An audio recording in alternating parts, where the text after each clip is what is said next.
remember growing up, having snow days, school getting canceled. All the time. It was a great feeling. Yeah. Used to watch the ticker at the bottom on the news channel. Like, man, I hope they announce my school district on there. They called it kind of early. Like they called it, I think KCPS called it like it was like 7:00, and they were like, "No school tomorrow," which I like make the kids sweat a little bit at least. Like, There were make sometimes them wake up. I had to wait the morning of. Sometimes. Exactly. You know what I mean? That was like a true snow day when it's like you wake up and then it's like, actually, no school today. You get to go back to bed or you get to do something different. Like, nah. What you know about this, man? You grew up in Georgia. You don't know about this, man.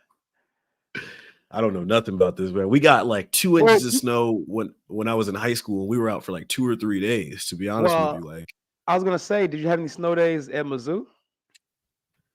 We had a couple. Yeah, okay. We had a couple. We did have a couple Mizzou snow days, and I mean, you know how it is now with virtual learning. There is no real snow day. Like they'll throw something on Blackboard, or they'll throw something on the tablet that you got to look at. Yeah, that's true. That's true. Let me send out this post on X real quick. Maybe some people are snow day scrolling through social media and see the Coast to Coast boys up here and want to talk Chiefs with us. We're previewing Wild Card Weekend. It's going to be a chilly Wild Card Weekend. My goodness. We can't catch a break. This would definitely, I'm sure, be the coldest game that you've ever been to in your life. I hope it's the coldest game I ever go to. I don't want to expect. I'm Look, you know how I get on this podcast. It's always a blessing to go cover the National Football League. This is playoff football too, Mark. Like this is win or go home, elimination time. 2 of the best teams in the AFC, but 0 degrees, wind chill of -9. Not built for it. Oh man. Man. How was Mav's birthday, man? I saw you celebrating. I saw you celebrating the fourth, the big four. Mav's getting old on us. Yeah, it was great. His grandparents are actually out here from Kansas City. They're probably happy they're out here. They picked the perfect time. The perfect time to be out here. Birthday landed at a great time for them. But yeah, they're out here. They leave tomorrow. They've been out for about a week now. So we had the birthday party at his other grandparents' house that lives out here in LA. Had a whole setup, had the slide and the jump. It was like construction theme. Yeah, that was cute. Yeah. I like that. I saw you with the hard hat on. Yeah, he had his friends from preschool popped up. They were eating cake and ice cream, running around, had a good time, man. So, and his birthday being on January 8th, he kind of gets that double whammy. He gets the Christmas and the birthday, and they're not like too close to where you could like combine them together because it's 2 weeks. It's 2 weeks apart. So you did 2 separate gifts, is what you're saying. You had to do a Christmas gift. Yeah. So we have all these toys around the house. I'm looking at right now. We got to find more room for it, man. It's crazy. I guess that's what life is like when you have Mark Gunnels cooking up the plays and winning the birthday gifts. Yeah, he's a big Paw Patrol guy. That's what's up. One last thing before we get to Chiefs. Of course, we'll talk Chiefs. Appreciate y'all tapping in with us. Daniel Berry on YouTube already said, yo, wherever you're watching, wherever you're listening, if you're the audio audience on the podcast, appreciate y'all rocking with us. Chiefs Coast to Coast, episode 72. What happened in Allen Fieldhouse, man? Why they can't win honestly? Why can't they win honestly, man? Because I saw you on social media talking like, oh, well, that you were kind of scratching the back. You were like, oh, well, we got one,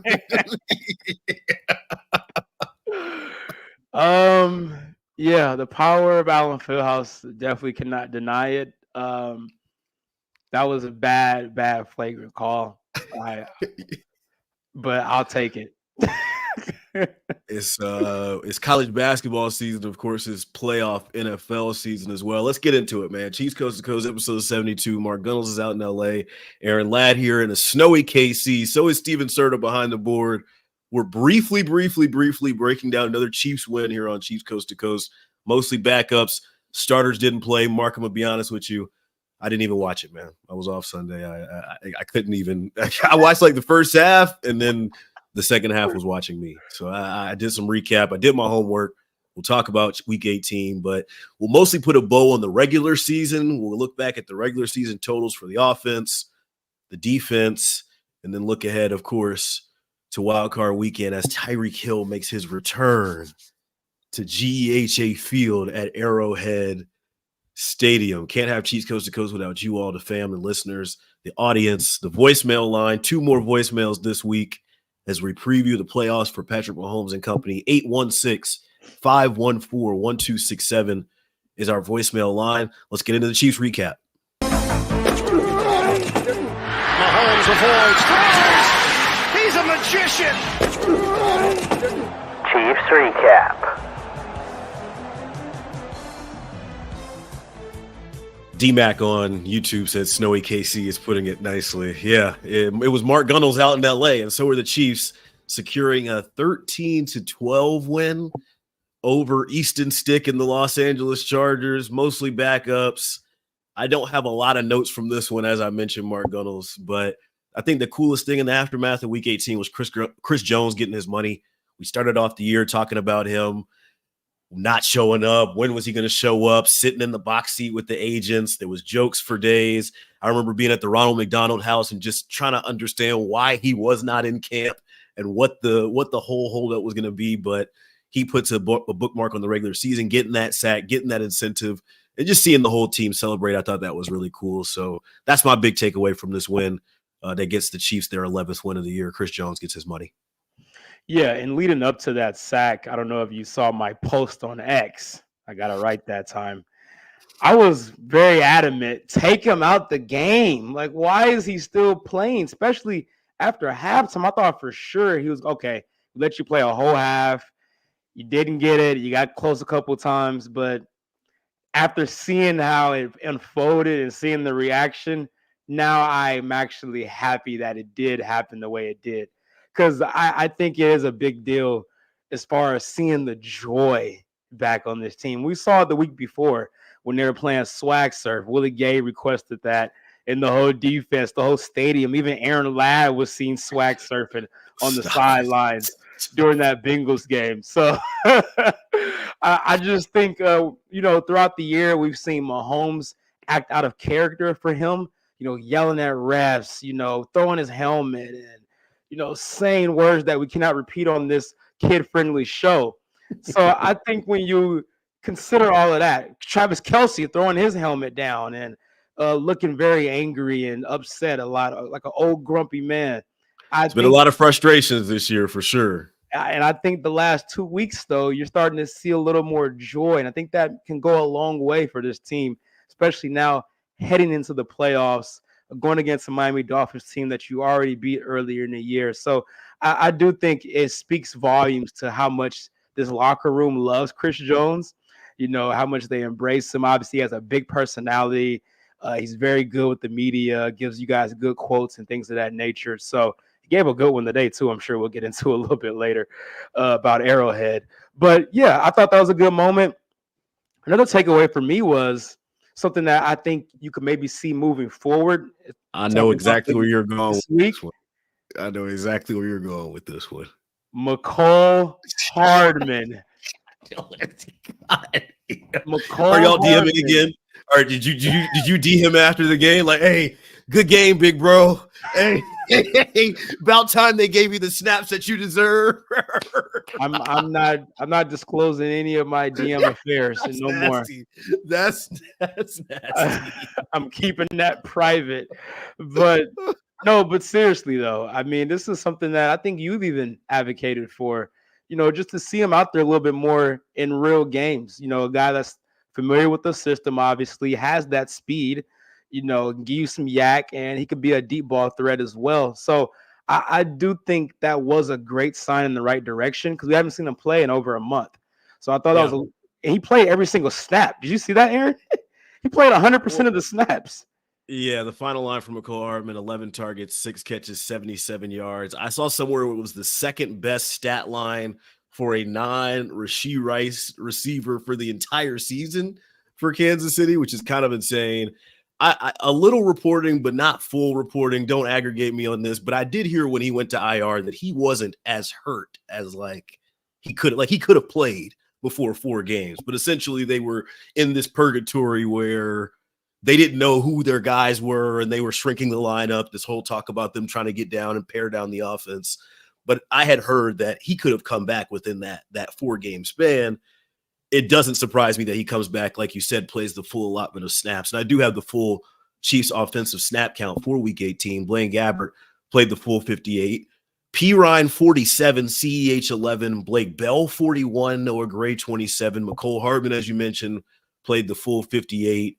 Richie James played 48, Justin Ross, 38, Justin Watson, 18.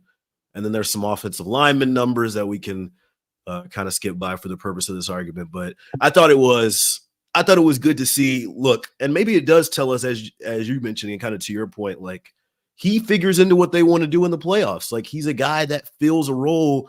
And we talked about this when they traded for him. He's a known commodity. They trust him. Maybe we can all have this argument and say the ceiling is low. He's kind of a high floor, low ceiling type of option or weapon in this offense. But he can produce, and he did so in this game.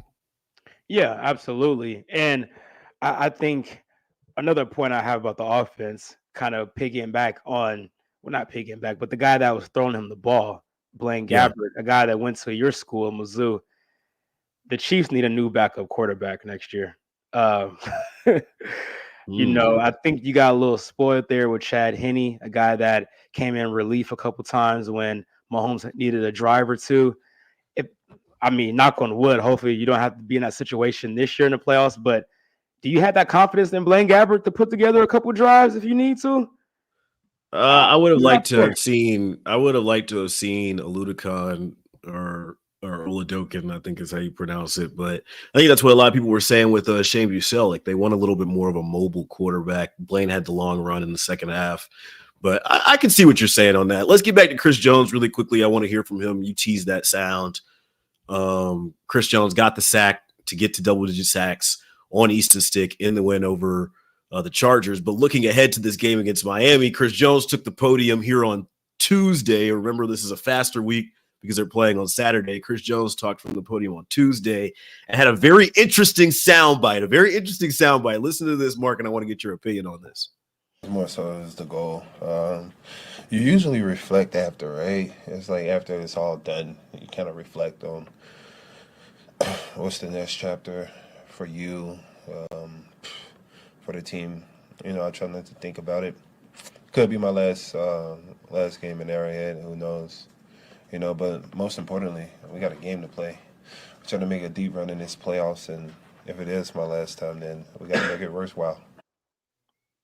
I love that he had the media access sticker on. Chris is just embracing his last little couple months in the team facility. I think that's what that sounded like to me. Sounded like a guy who's stopping to smell the roses a little bit.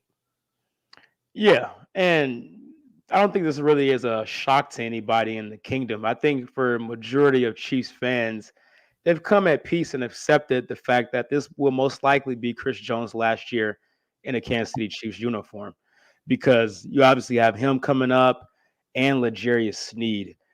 You likely cannot pay both of these guys. I think you could pay one or the other. And with Chris Jones turning 30, L'Jarius Sneed's only 26-ish. It's been arguably the best corner in the league this year.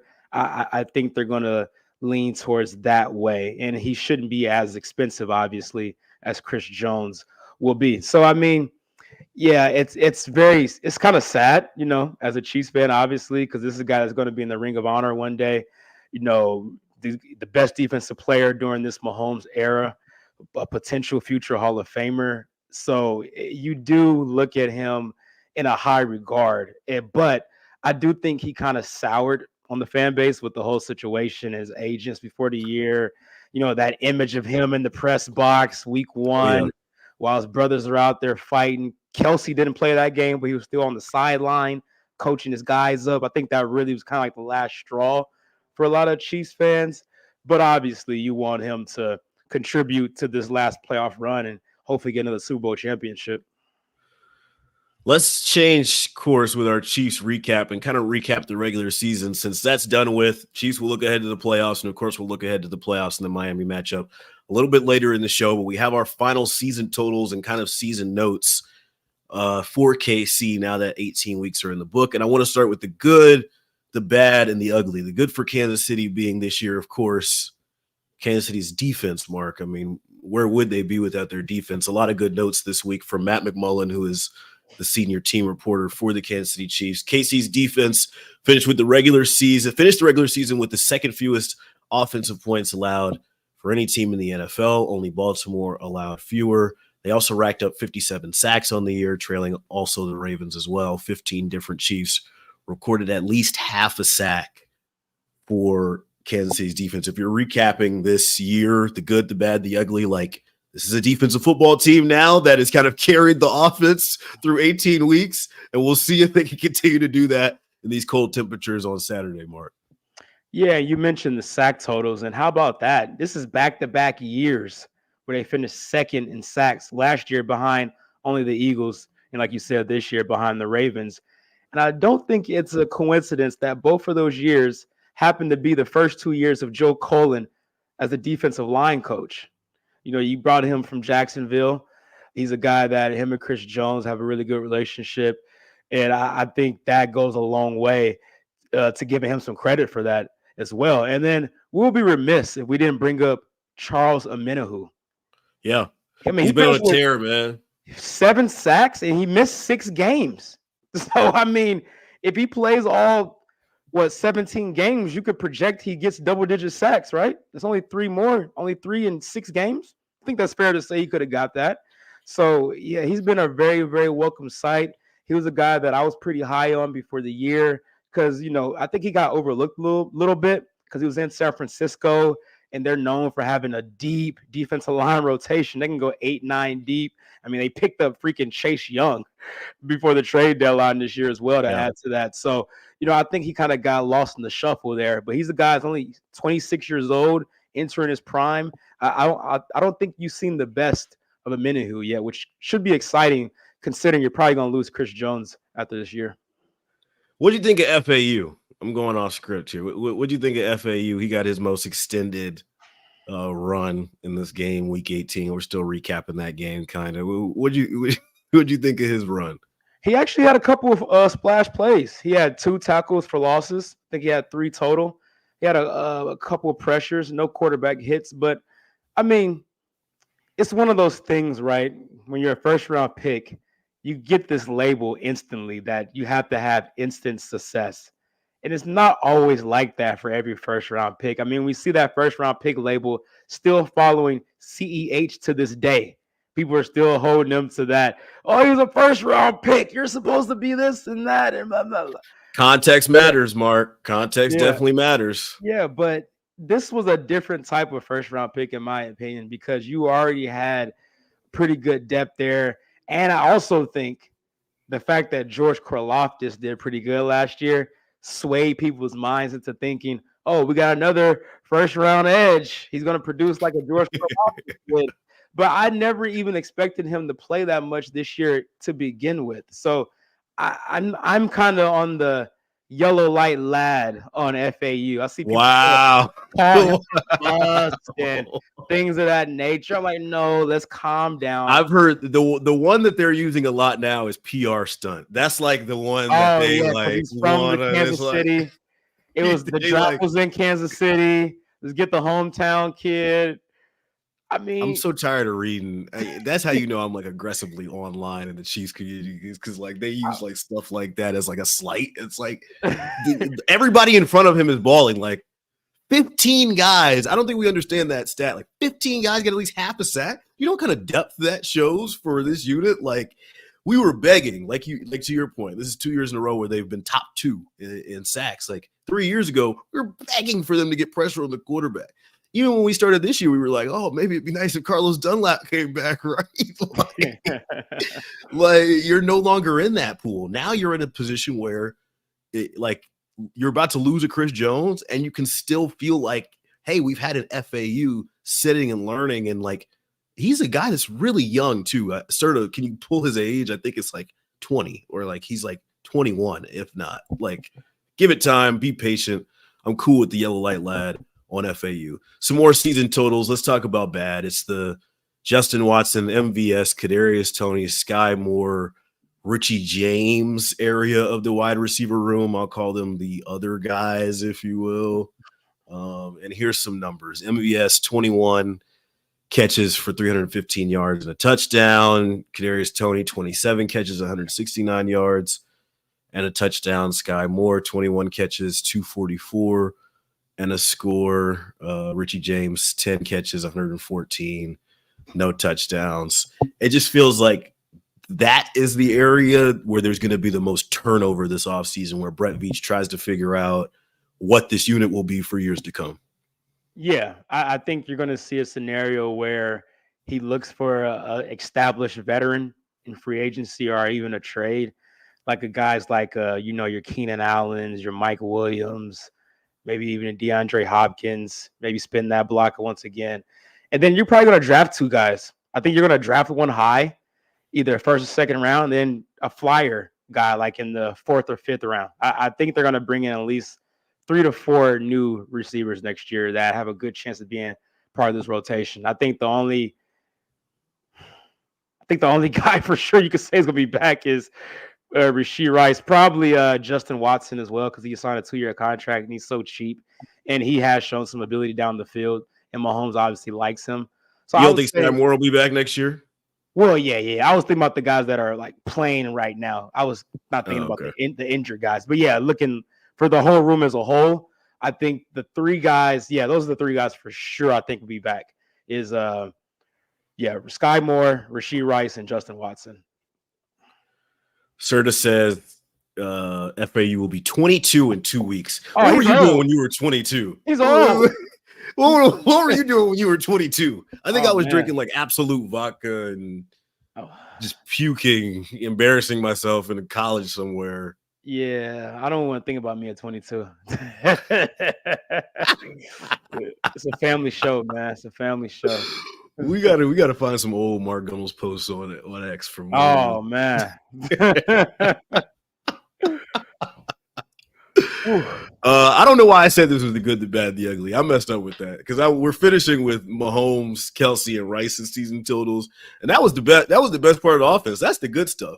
If the Chiefs win a championship this year, like it's because of those guys. And Pacheco, you throw him in the mix too, as far as his regular season totals, and he was almost 1,000-yard rusher this year. Isaiah Pacheco, 205 carries for 935 yards and 7 scores. He realistically could have broke 1,000 yards had he played in the last game. What'd you think of Kelsey sitting out, saying it was selfish? I agree.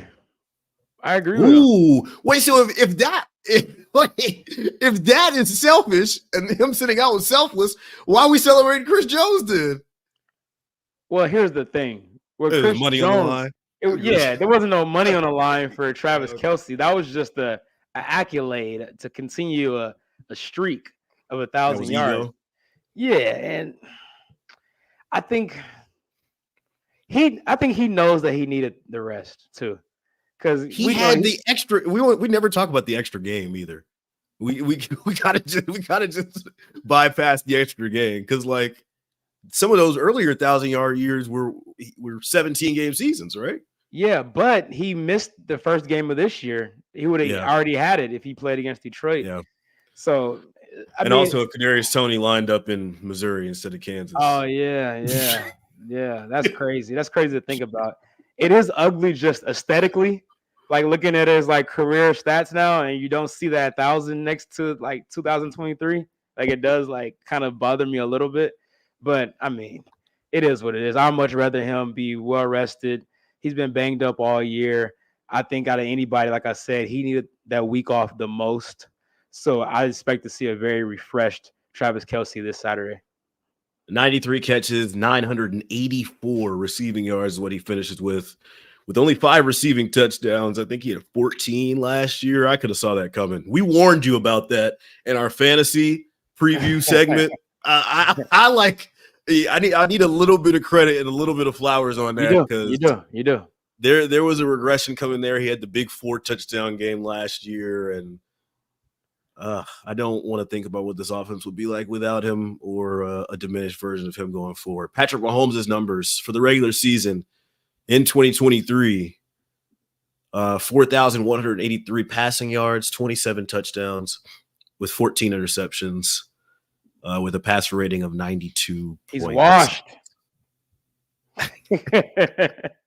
And if you add in the rushing yards, because he was also Kansas City's second leading rusher, Isaiah Pacheco had 935 yards on the ground. Patrick Mahomes, 389 yards on the ground, the longest of them being a 25-yard run. Look, man. That's a career high for him, by the way, too, for rushing yards in the season. What do you chirp back and say he's washed? Do you think people think this is a bad year for Mahomes? Yeah, of course they think it was a bad year for Mahomes because he set the standard so high. I mean, if this was just any other quarterback and they had those numbers and putting in mind that he set out the last games, that's at least you can at least say another 250 yards, maybe another 2 or 3 touchdowns. Fair, right? Sure. Sure. So he could have got the 30. So, I mean, yeah, sure. For him, it was a down year, but the drops, I mean, come on. They led the league in drops. I think they ended at 40 in the games that he played. 40 drops. Yeah, the drop number that stat has been floated around because who tracks drops? Like the league doesn't have an official drop. There's some they don't. Incredible sites that track drops. Every broadcast has their own drop number. I think CBS this week ran it as 40, but I think last week they ran it as 40 as well because it was 40 halfway through the game, and then MVS dropped another one in the second half. But it's like, what is a droppable ball? Like, I think it's a 40-ish number. We could. Yeah. Well, yeah. What's in that ballpark? I feel comfortable saying they led the league in drops. How about that? That's big. We can say that, right? The year belonged to Rashee Rice, man. The regular season, especially, and his final stat line for the first 18, especially when you consider these guys only played so many games in college, extremely impressive. 79 catches. 938 yards with 7 touchdowns and the long 67-yard reception. They are only going to go as far in this postseason as Rashee Rice takes them, Mark Gunnels. I push back on that. Come on, man. Who's doing it? Because this team can still run the football. And they have the offensive line built to push grown men against their will. And especially this week, I know we're going to get into it. You're going against a very, very, very depleted defensive team in Miami, especially up front. I think you could run the ball, and it sets up things for everybody else. I do think there is a pathway where McCole Hardman is a difference maker in the playoffs. I think last week showed us that. I know it was against the Chargers. I understand that. But still, just that big play ability. His longest catch was a lot of yak on it. It ended up for like 37 yards, I believe. So I'm not going to just say it's just all on Kelsey and Rice. I do think there are other guys that can contribute. I think Justin Watson can contribute as well. But mainly I'm talking about that running game. You also wanted to talk about, as we transition out of the regular season recap, kind of into some loose items before we preview the wild card weekend. Mark Gunnels out in LA, Aaron Ladd here in Kansas City. Chiefs Coast to Coast, episode 72. You're talking about KC's path to Vegas. You love doing this. You love putting the cart before the horse. You love, and this is I get you on this every time. You love looking ahead, counting your chickens before they hatch, whatever the old wives tale you want to use. Like, what's the path to the Super Bowl in Vegas this year for Kansas City, and why is it difficult in your opinion? Okay, so I'm gonna give you 2 different scenarios. Like I always like to do. I'm going to give you what I think is going to happen and what is the consensus. What's the most likely thing to happen? So what you want to happen and what's actually going to happen. No. Like I said, what I think is going to happen and then what the odds say is going to happen. So let's go with the odds, okay? So obviously you're playing Miami this week. We know that. Then more than likely, and I agree with this part, you're going to go to Buffalo for the divisional round because they're playing Pittsburgh without TJ Watt. They're 10-point favorites. I don't see a world where Buffalo loses that game. Now, I know Josh Allen can be weird sometimes, and you never know what to expect. Stranger things have happened. So I'm not going to say it's just completely off the table, but I would have to lean Buffalo at Orchard Park against the Mason Rudolph-led Pittsburgh Steelers. So then you got that. You got the narrative all week. Mahomes' first road game in the playoffs, going to Orchard Park. You could hear it all week. That would be a fun week. if we get there next week. So then after that, let's say you beat Buffalo. Let's live in this world right now. The consensus, the odds would say you're going to Baltimore for the AFC Championship game. This is where I disagree.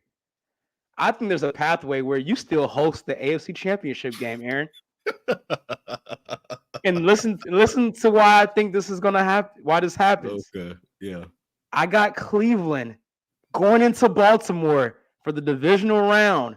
Joe Flacco returns because they beat Houston this week.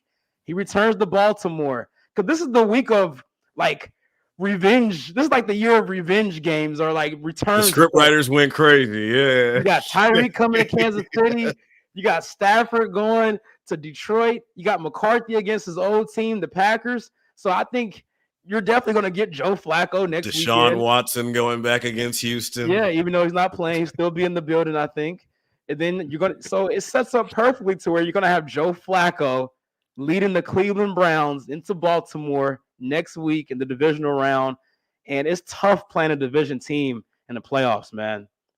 You know, they already played twice. They went 1-1. Joe Flacco is playing hot right now. That's a tough matchup. And that defense in Cleveland is going to keep them in the game, no matter who they play. So I really think, man, it's a world where Cleveland wins that game, and then you're hosting Cleveland for the AFC Championship game in Arrowhead. Mark Gunnels is daydreaming on episode 72 of Chiefs Coast to Coast. I got one more note before we get into our Chiefs preview, and it's about the 2024 schedule. We now know the Chiefs' opponents looking ahead to next year. We don't know the order that they'll be played in, but now that we know how each team finished in their division and how the schedule makers make We're going schedule, to your city. We're going to Atlanta, baby. We know the opponents. Here they are. The Chiefs' home opponents, of course, in the AFC West, the Broncos, Chargers, and Raiders. But then it gets fun. Ravens, Bengals, Saints, Buccaneers, Texans as home opponents coming to Arrowhead. No international game. Remember, Casey had the one fewer home game this year. You'll get that one back.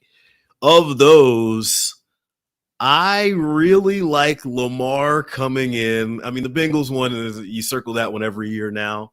That just seems to be like an every year type of thing. Yeah. But Lamar possibly, I mean, we don't know how it's going to shake up, but possibly coming off an MVP, Super Bowl MVP, Super Bowl year, kind of like Mahomes had last year. Those are the guys that the next generation of quarterback when we talk about Brady and Manning and that kind of thing. That would be fun as far as the home opponents. The away opponents, as you mentioned, going to the A, the Falcons, Panthers, Browns, Broncos, Raiders, Chargers, Bills once again, 49ers, and then the Pittsburgh Steelers. That is by no stretch an easy schedule for the Kansas City Chiefs next year, Mark Gunnels. Yeah, but how many times have you been here? Well, it's not an easy schedule, and then teams aren't as good as you think they're going to be, and you know how the NFL is, man. So I don't get too wrapped up into that stuff anymore.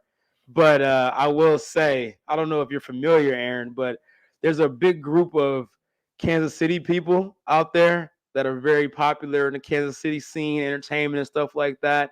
Every year they pick a city for the takeover. Okay. Definitely going to be Atlanta next year, 100%. Hey, can't wait. That would be dope. That's something that's not always on the schedule. And when I think back to Chiefs Falcons, I think not only of the recent matchup where I think Raheem Morris was the interim coach for the Falcons and Younghoe Koo missed the kick. There's also the Eric Berry pick 2, and of course we shared Tony Gonzalez, so that's a real fun matchup. And just a quick note here: your next head coach will be Bill Belichick. Let's go to our Chiefs preview. Stop it! You can't do this. You can't escape. You can't make these plays. You can't make these throws. Come on, give us a sneak preview. Chiefs preview. Wow.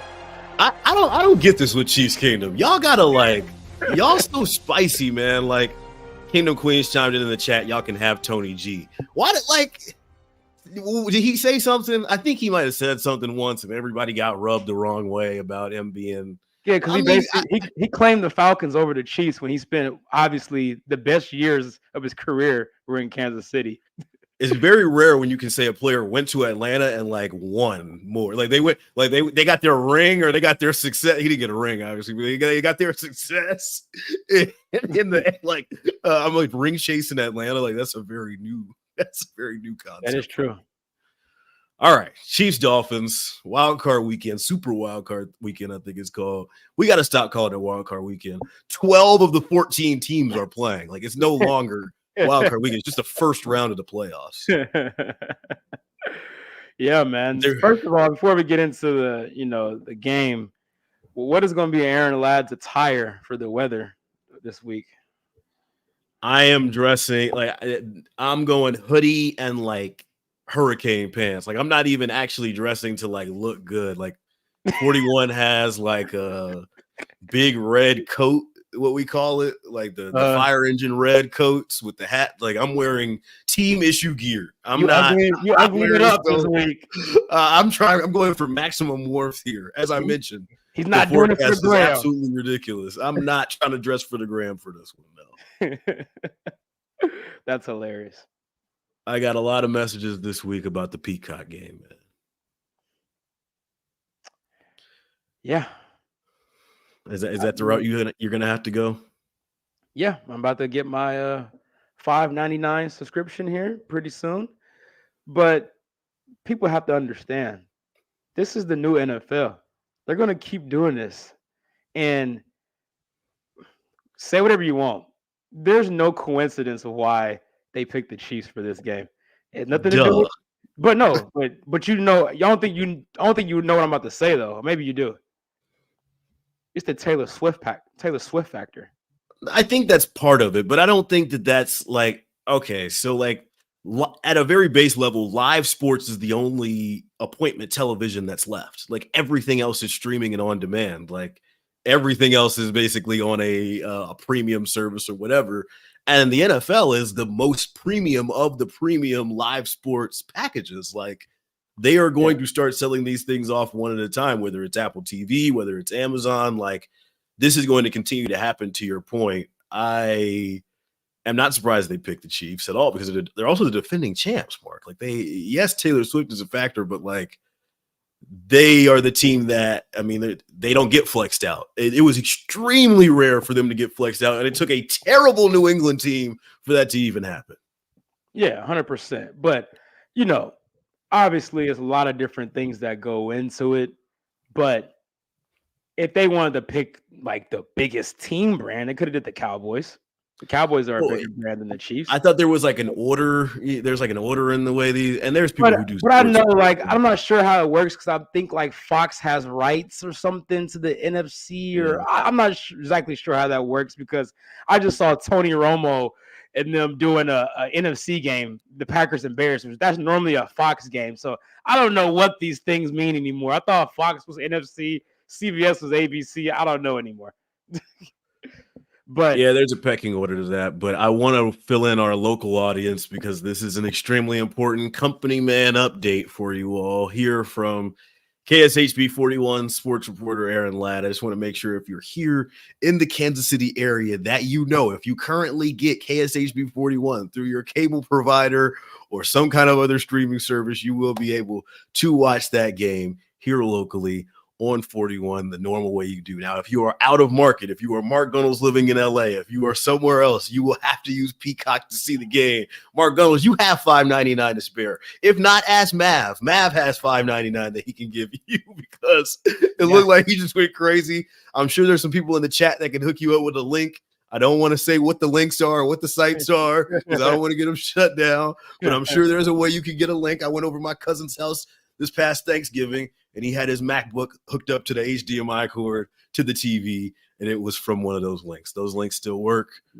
Well, actually, depending on how I'm feeling, I'm not exactly sure yet, but there's a Chiefs bar out here in LA. Oh, I've been to a couple of times. Pretty good vibe, man. The people that own it are actually from Kansas City. It's on like Studio City, like the Valley area out here, about 30 minutes away from me. So I may check the game out there. Well, you got to find somewhere warm to watch this one because it might be one of the coldest NFL games ever, expected to be around 0 degrees Fahrenheit with a low of 3. Wes Peary does a lot of great work for 41, and he posted on X Saturday could be the third coldest game in Chiefs history. Tailgating at 10 degrees with a wind chill of -9, going home with a wind chill of -15. It's going to be frigid. And the Dolphins' numbers in cold games are not good. Tua has never won a game below 50 degrees, I believe was the stat. I know there's some more specific information that digs in, but they are a warm weather team, Mark Gunnels. This is an environment that benefits the Kansas City Chiefs at home, and this is why it pays to have home field advantage in the wild card round. And this is why, for all you people out there, let's get a dome. Let's get a retractable roof. Why would we want Mahomes to play in these conditions? He should play. No, he can. He said he's a snow guy. He likes this thing, even though he's from Texas. But another stat, the Miami Dolphins in their last 10 games, 40 or below, they're 0-10. And this is going to be well below 40 degrees. And well below. And, and this is a real thing. I think people may think it's overblown and, these guys are professionals and they're not even from Miami. Because everybody on the team is obviously not from Miami. I'm like 95% of them are probably not from Miami, right? But the thing is, and I know this very well because I moved out here to LA 6 years ago. When you move to a different climate and you live in that climate, your body adjusts to that climate. So, to me, 50 degrees in LA feels cold. But people back at home would be like, oh, you're just being spoiled. You're crazy. I'm telling you, if you live out here, not just visit for a couple of days, because you'd be like, oh, I'm still feels good. You trust me, that ocean front, bro, it gets cold when it's like 40 degrees at night out here. And that's what I'm saying with Miami. Your body's so used to 70 degrees. I'm looking right now on my phone, Aaron. The temperature right now in Miami. What time is it in Miami? It's 7:26. It is 75 degrees in Miami right now. We got snow on the ground out here. It's Arctic air coming. 75 Arctic degrees. air coming. Andy Reid was asked on Tuesday from the podium about the temperatures and how his team is preparing. This is what he had to say. I think you bank on all that. That's where you get into trouble. The guys are pretty resilient, and so you get yourself ready. And if it works out that way for you or whatever, I don't know how to quantify that. So I just say get ready for the game. Let's do that. I don't really care what goes on out here. We're not having a snowball fight. Andy is a no-nonsense guy, especially this time of year. You're not going to hear him making any excuses about the weather. Absolutely not. And back to my point as well, not only is it going to be super cold and Miami's not used to that, they're limping into the playoffs, Aaron. Yeah. They've lost their last 2 games. The first one, blowout fashion, 56-19 at Baltimore. Then you lose to Buffalo with the division on the line. At one point, they had a 3-game lead, Aaron, in the division. A 3-game lead. To go from potentially being the 2 seed to now the 6 seed, now you got to go to Arrowhead in one of the coldest games, like you said, potentially in NFL history. And your quarterback is not known for having the strongest arm. And I think that matters in elements like this, and they're depleted defensively. I mean, they have like 5 starters that are out for this game on the defense side of the ball. Tyreek Hill's limping. Waddle didn't play last week. He's expected to play this week, but he's not going to be 100%. Mustard didn't play last week. Did you say Mustard? You called him Mustard? I did say Mustard, didn't I? You called him Mustard? I did say Mustard. Sir, clipped Oh, man. That was crazy. Raheem Mustard. That's crazy. That's crazy. When I said it, I was hoping you didn't catch that. I was like, I hope Aaron didn't catch on to that. I hope it just kind of went by and he's going to let it go. But Raheem Mustard. you Yo, that's catch insane. everything, man. Yes, Raheem Mustard has been a threat. But look, man, like I got the signings here because they did, as you mentioned, they were depleted. Went out and made some moves. D-Mac even made a joke about it. Said, "Hey, they got half the old Chiefs D linemen signing Justin Houston. They signed Bruce Irvin as well, Jerome Baker, Cameron Good, Andrew Van Ginkel, all placed on injured reserve today for the Miami Dolphins. They're banged up, and they're a team that really was banking on winning the division. I mean, they were at home in a game that they probably should have won, but Tua didn't show up when the lights were bright, and they gave up a special teams touchdown. It was it was a tough showing for them, but I can't count them out. I can't count out anybody out against KC right now. I really can't. Let's not give our predictions just yet. We're kind of going slow. I want to speed through a little bit later. We haven't talked Tyreek yet, who is obviously making his return. But let's put a bow on the injuries with the Tuesday injury report. Remember, this is an early week game on Saturday. There'll be dark Friday, but practicing Tuesday, Wednesday, Thursday. For Kansas City, it was Wanye Morris and Justin Ross says do not practices. Wanye is still in the concussion protocol, which is noteworthy. Excuse me, because Donovan Smith is now back. He was a limited participant on Tuesday dealing with the neck issue. I think it's a stinger or like a nerve issue from what I've heard. We've seen him practice before, and Pete kind of pointed this out on X. Let's be patient with him, but this is something that we're going to be monitoring going into this matchup. If Miami has injury concerns on the defensive side, Mark, this left tackle position kind of being in flux headed into this game is something to monitor. Yeah, for sure. And you know, I don't think Wanya is going to get cleared in time with the game being on Saturday. That's why I was kind of hoping it was a Sunday or Monday game to give him an extra day or two. But if you get Donovan Smith back, your original starter at left tackle, then you're fine. And let's say he doesn't play. I still think you can do a little shuffling there and maybe get away with it this week because we did see like Creed play guard in that Chargers game, and we've seen them do some shuffling. There's a world where you could put Tooney at left tackle. He's played there a little bit in spot duty. I mean, if there's any week where you can get away with it, I think it is this week when you got a team that is signing 40-year-old edge rushers. So, I mean, I'm just saying. So I don't think it's that dire this week. But obviously, you would like to have Donovan Smith if you can have him out there. So we'll see if he practices throughout the rest of the week because he did practice one day last week, the beginning, and then after that, he was a no-show. So we'll see. Finally, last but not least, before we get to Vegas, we're having some fun here on our wild card preview episode. Tyreek Hill making his first return to GEHA Field at Arrowhead Stadium. This is a game I immediately, when we found out what this was, because it was down to the last game, what the scenarios were going to be. There was even a chance of a tie possibly. But finally, once the dust settled, I posted, we won. And I think we won as like an audience. We won as like a football fan perspective. Obviously, I cover the team, but like I still wanted to see this storyline come to life. This is a guy who has a huge personality, larger than life. This was a team that we're going to look back in the history books and say, Mark, Travis Kelce and Tyreek Hill were on the same team, and Patrick Mahomes was their quarterback. Like we are getting that again. We're getting all the trash talk, the Kansas City you-know-whats, and all that it needed to be said. And I don't want to be taken to Joe's barbecue. And he played nice in Germany. I think that is what I like also about this is that they already played. This isn't his first time playing the Chiefs. They already matched up. Kansas City already faced him, and they showed him the initial game plan. But now there's the stakes of win or go home. Now there's the stakes of this is your second year in a row where we won a Super Bowl without you last year, and now we're about to possibly send you home again, and you had all that stuff to say after we traded you. Yeah.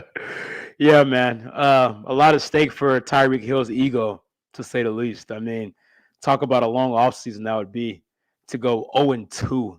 And then for the second game to be the one that send you home against the Kansas City Chiefs, I mean, that would be an ultimate stab at his ego, to say the least. I think a lot would have to be said after that. But I see what you did there. Yeah, you like that, don't you? You did But I'm curious to see, speaking of things to be said, I don't think he talked to the media today. I didn't see any quotes or anything. I wonder, will he like keep it cool throughout the week, or will he say some things that extra bulletin board material? I'm kind of leaning towards where he's gonna actually play it cool this week. I don't see him like going out of his body this week and He saying didn't really anything say much crazy. in Germany. He Yeah, didn't really. I mean, of course, he was asked about it, but when Tyreek wants to play the game, he can play the game. And yeah, when he yeah, wants to make waves, he'll make waves. He yeah. knows that anytime he wants to say something about the Chiefs, it'll make some noise. He'll say it on a certain platform. But when he wants to just keep it easy and let the focus be on the team, he can do that as well. Yeah, and I think a part of it also is a lack of confidence in his team right now. I don't think Tyreek fully maybe believes that they can win this game. Like, I mean, I'm sure he'll say, of course they're going to say it to the media if they ask him, right? But I think deep down, he doesn't probably have full confidence they can come out and win this game. So why make a fool out of myself throughout the week and probably most likely going home? I mean, he walked off the field against Buffalo, didn't shake anybody's hands. He's kind of limping away. Tua threw that crazy pick. I don't know what he saw on that play at all. You're starting to see a little frustration from Tyreek in the last few weeks or so. So I don't know, man. It just seems like they're trending in a really bad direction with, the Tua talk. Do you pay him? Do you keep him around as your franchise guy? To the injuries, to Mike McDaniel, his situational play calling. And one thing too, did you know Tyreek is one of 3 receivers in the league to have double-digit drops this year?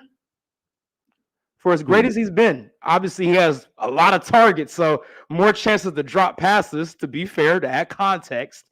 But still, he's one of 3 receivers in the league this year to have double-digit drops on the season. Well, once a Chief, always a Chief. Let's go to Vegas. Place your bets. Oh, there it is. There it is. 2 touchdowns. Win by at least 2.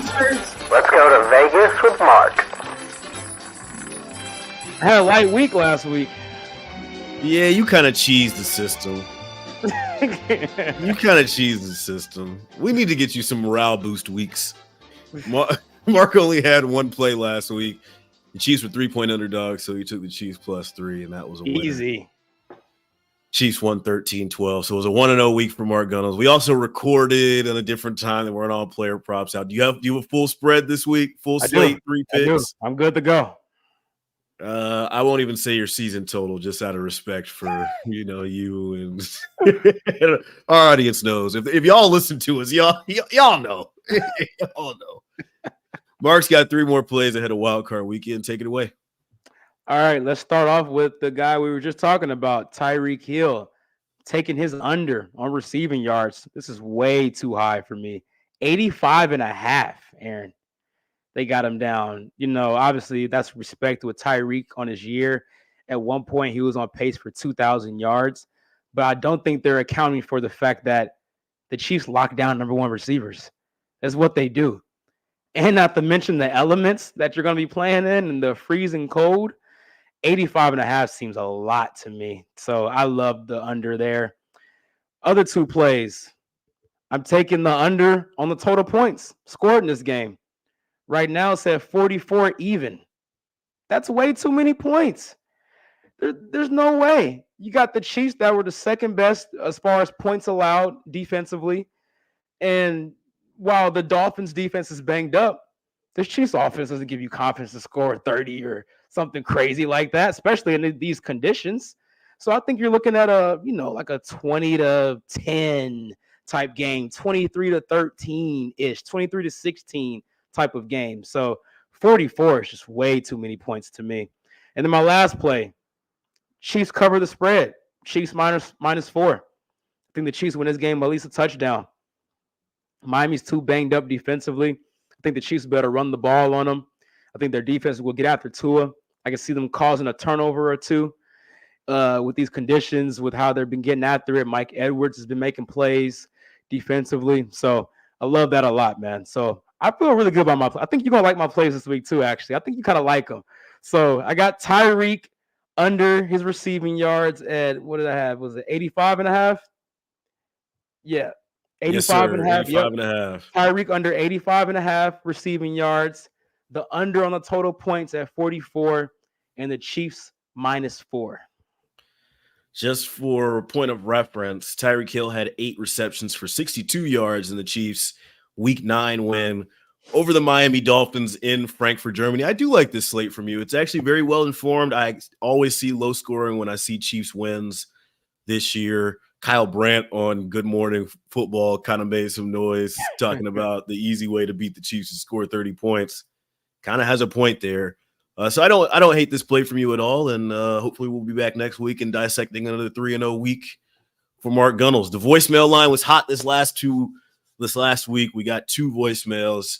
Want to get to those before we get out of here. Sort of the first one that let's get to is about the road playoffs.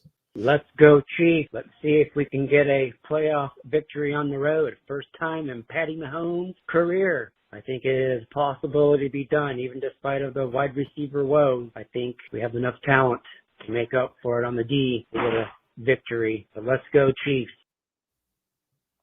Hey, yo. Hey, yo, first and foremost. But appreciate the voicemail. Y'all never leave your names. It's hard to thank y'all when y'all don't leave names. But thank you for the voicemail. I mean, yeah, I would not feel confident going into Orchard Park, but if Kansas City has learned anything about themselves in the last 2 weeks, maybe they can start stringing together more positive results. But to me, the path for them is hold teams under 24 and score 24, essentially. Like That's fair. And back to the Kyle Brandt thing real quick. He said it like as if that was like a normal thing, though. The Chiefs don't give up 30 points. Like that was like I don't know. That was like a weird take to me. like it's just an easy thing to do. Like, yeah, let's score 30 points on them. I mean, if that was so easy, everybody should do it. I think he was just responding more so to would it be shocking? Because I don't think I would not be shocked if the Chiefs lost this game. I don't think you could be shocked if the Chiefs lost this game because of what they've shown us. I'll be shocked if Miami scored 30, though. Yes. Now it would be more shocking if a team boat raced them out of the building. Yes, yeah. That would be more shocking. But them losing, I mean, no, they've shown the propensity to lose to anybody. The Raiders came in and Aiden O'Connell didn't complete a pass for the last 3 quarters. And they come on. It wouldn't be shocking. No, I hear what you're saying. I agree with that. Would it be shocking if they beat Buffalo next week? To our voicemailers' point, would it be shocking if they went into Buffalo and won? No. I think both those teams are kind of like a splitting image of each other. Like Buffalo beats themselves a lot with Josh Allen and the boneheaded turnovers he makes, and the Chiefs with the penalties and drop passes. So I think, obviously, I think they should probably be favored because they're at home. But if it was a neutral site game, I think that's pretty much a pick 'em. I'll be honest. I can see the Chiefs winning 1 playoff game on the road this year, but 2 is where it starts. You start to lose. That's why I said they're going to host Cleveland in the AFC Championship game. Our second voicemail is about the Chiefs wide receiver room. I just want to say, put McCole Hardman at wide receiver 3. He is on fire. You know what his capability is. He was already wide receiver 2 behind Tyreek Hill. So then Kadarius Toney, McCole Hardman, wide receiver 3. Wide receiver 4, Richie James. Wide receiver 5, Justin Ross. But please, put McCole Hardman at wide receiver 2 or 3. Always thankful for the voicemails. It sounds like this was somebody who was at Mav's birthday party. Hey, that was shout out to the kid, man. That wasn't a bad take, man. He got a Kadarius Toney at wide receiver 3 wasn't a bad take. I thought he said McCole Hardman. No, he said McCole Hardman. He said McCole Hardman. Yeah, he said McCole Hardman. All right, react to the take then, the voicemail. I already advocated for McCole Hardman, to get him more snaps. I think what you saw last week is something we haven't really seen this year. A guy that can catch a ball and get explosive down the field. Besides Rashee Rice. So I don't see the harm in that. And like we said before, he's familiar with the system. Him and Mahomes have some sort of connection, obviously. Sometimes it has been off right in the past, but I think where your room is at right now, with KT not playing the last 3 or 4 weeks, I think we kind of agree that he's probably not playing the rest of the year. Obviously Sky Moore's in the IR. Justin Ross is just not going to be a big part of this offense this year. We just got to accept that. So I think there's a golden opportunity for McCole Hardman to be one of those top 3 receivers. Let's get out of here, man. I'm scrolling through the chat one last time. We addressed Justin Ross. D-Mac, you're about to get blocked talking about Tony Gonzalez getting a ring in Atlanta as if that would ever happen. 28-3 odds. Y'all gonna stop playing with me one day. Y'all really real quick, because you kind of like shot down my Belichick to Atlanta. Who do you want the Falcons coach to be? I don't know. The Falcons have had 2 winning seasons in the last 11 years. I'm tortured. I don't care. I really don't. I'm not excited by a new head coaching hire anymore. Win games, win the division, win a crappy division, win the crappiest division in the National Football League. Like, it's not that hard. I think you guys are going to trade for Justin Fields. And then give him a new contract on top of that? Yeah. I don't know. What's your score prediction this Saturday, man? Chiefs win close. I think 4 is actually like right on it. I could see them winning by 4, actually. I got Chiefs like 24-13. Longer pod. Don't say we ain't never done anything nice for you. Episode 72. We'll be back next week regardless, win or loss, and then we'll update the recording schedule from there. In the meantime, stay safe. If you're out in KC, stay warm. Love y'all. We'll see y'all on the other side. For Mark Gunnels out in LA, Steven Serta behind the board, Aaron Ladd, Coast to Coast boys. We out.